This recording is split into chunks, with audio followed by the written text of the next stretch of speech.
But it was a small piece of information that let me know that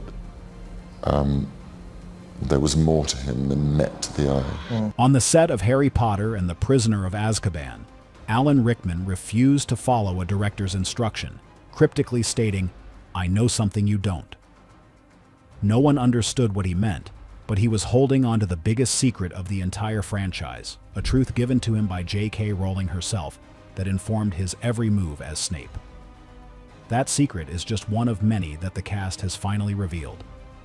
From devastating onset injuries to unscripted moments of pure genius, the cast is pulling back the curtain on what fans never managed to figure out. J.K. Rowling's ultimate confidant. For nearly a decade, one question divided the Harry Potter fandom more than any other. Was Severus Snape a hero or a villain? You see, fans dissected his every sneer, every bitter line, and every flicker of emotion, trying to decode the true allegiance of the Hogwarts potions master. What many overlooked is that the answer was hidden in plain sight, locked away behind the eyes of one man, Alan Rickman. The thing nobody tells you is that while the world debated Snape's loyalty, Rickman already knew the tragic ending. Before the first movie was even filmed, J.K. Rowling sat down with the actor and shared the single most important secret of the entire saga, the truth behind the word always. Rowling revealed to Rickman that Snape's cruelty and bitterness were all fueled by his deep, unrequited love for Lily Potter, Harry's mother. He was not a traitor working for Voldemort, but a double agent working for Dumbledore, driven by a promise to protect the son of the woman he loved. This information was a bombshell, a secret that wouldn't be revealed to readers or viewers for another 10 years, until the release of the final book. For Rickman, this knowledge became the anchor for his entire performance. He was the only person on set, besides Rowling herself, who knew Snape's complete story. This secret fundamentally changed how he approached the character. Every cold, sarcastic line delivered to Harry was now layered with a hidden pain. Every glance at Harry's green eyes, Lily's eyes, was filled with a mix of resentment and protective love. Rickman wasn't just playing a villain. He was playing a man living a torturous double life, and he had to convey that without giving the secret away. This led to some fascinating and, at times, tense moments on set. The directors, from Chris Columbus to David Yates, only knew as much as the books had revealed at the time. They would often instruct Rickman to play a scene with more straightforward villainy, but he would push back. There are stories of him telling the directors, "I know something you don't," or "This isn't what Snape would do." He couldn't explain why, of course, but his conviction was so strong that they often trusted his instincts. Daniel Radcliffe himself has spoken about how intimidating Rickman was on set. He and the other young actors believed Rickman genuinely disliked them, a feeling Rickman intentionally cultivated to maintain the on-screen tension between Snape and his students. Radcliffe recalled how Rickman would stay in character even between takes, never smiling or joking with the kids. To put it mildly, it created an atmosphere of real fear. It wasn't until years later, after the final book was released, that Radcliffe understood. Rickman wasn't being cruel. He was being true to the secret he carried. He was protecting the story. This revelation transforms how fans now watch the films. A scene in Harry Potter and the Goblet of Fire, where Snape fiercely protects Harry, Ron, and Hermione from what he believes is a threat, takes on new meaning. At the time, it seemed like an act of self-preservation. Now it's clear he was honoring his promise to Lily. Similarly, his final moments in Deathly Hallows, Part 2, where he tearfully tells Harry, "You have your mother's eyes," is no longer just a shocking twist.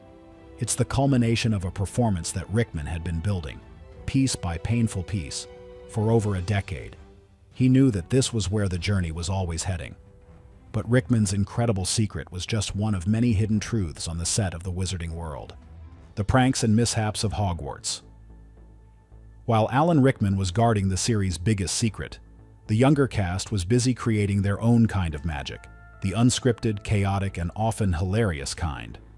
You see, not every iconic moment in the Harry Potter films was written on a page.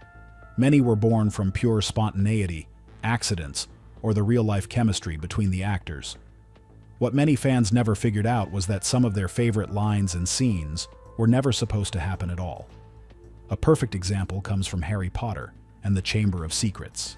In the scene where Harry and Ron use Polyjuice Potion to disguise themselves as Crabbe and Goyle, Draco Malfoy grows suspicious of Goyle's strange behavior.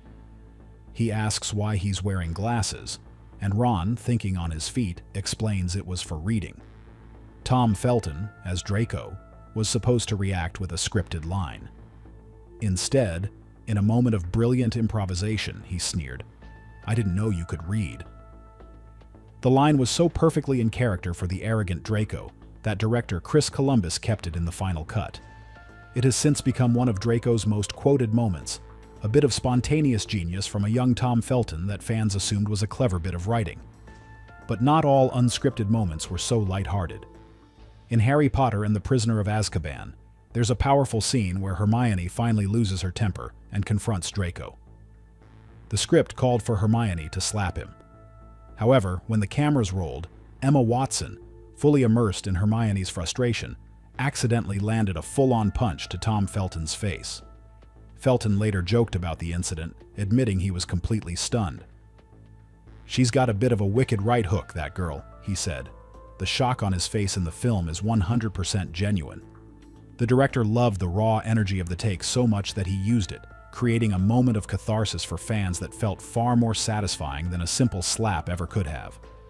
The thing nobody tells you is that the real-life relationships between the actors often bled into their performances. The awkward but touching dance scene between Harry and Hermione in Deathly Hallows, Part 1, is a prime example. The scene, which shows the two friends sharing a moment of comfort in their tent, was largely unscripted. Director David Yates wanted to capture a moment of genuine connection between two characters who had grown up together. He played a song and simply told Daniel Radcliffe and Emma Watson to dance. The result is a beautifully awkward and heartfelt scene that perfectly captures their deep, platonic friendship. Of course, with a cast of kids growing up on a film set for 10 years, there was bound to be some mischief. Alan Rickman and Michael Gambon, the second Dumbledore, were notorious pranksters. During the filming of Prisoner of Azkaban, they conspired to place a remote-controlled fart machine inside Daniel Radcliffe's sleeping bag for the scene where the students camp out in the Great Hall. In the middle of a serious take, Gambon set it off, filling the quiet hall with embarrassing noises and causing the entire cast and crew to burst into laughter. It was moments like these that helped the young actors cope with the immense pressure of filming. The on-screen magic often masked the grueling reality of filmmaking. Many people are crazy about the epic Quidditch matches, but for the actors, these scenes were physically demanding and anything but glamorous. They spent hours suspended on broomsticks in front of a green screen, being blasted with wind machines. Daniel Radcliffe revealed that one of his proudest moments as an actor was doing a lot of his own broomstick stunts, even if it meant being sore for days. These behind-the-scenes stories reveal that the magic of Harry Potter wasn't just in the special effects or the script. It was in the real, human moments shared by a cast that grew up together.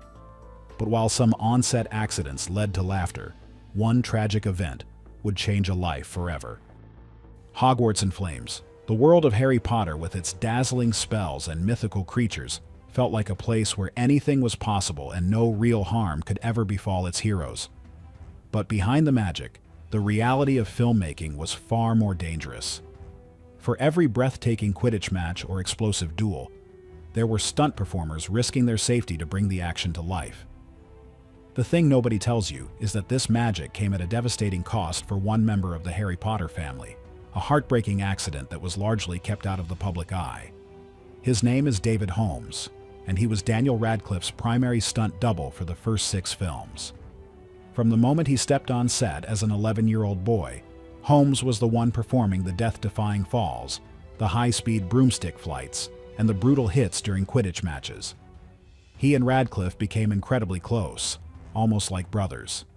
The tragedy struck in January 2009 during pre-production for Harry Potter and the Deathly Hallows, Part 1.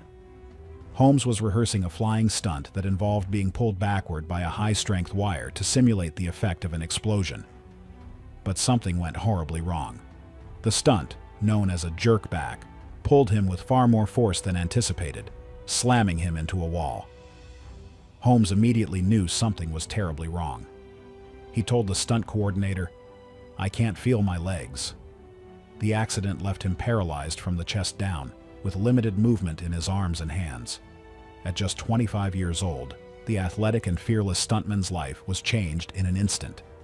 The news was devastating to the cast and crew, who considered Holmes an integral part of their family. Daniel Radcliffe and Tom Felton were particularly heartbroken and rushed to the hospital to be with him. In the aftermath, Warner Brothers released a brief statement, but the true extent of the tragedy and its impact on the cast was not widely reported at the time. To put it mildly, it cast a dark shadow over the final films.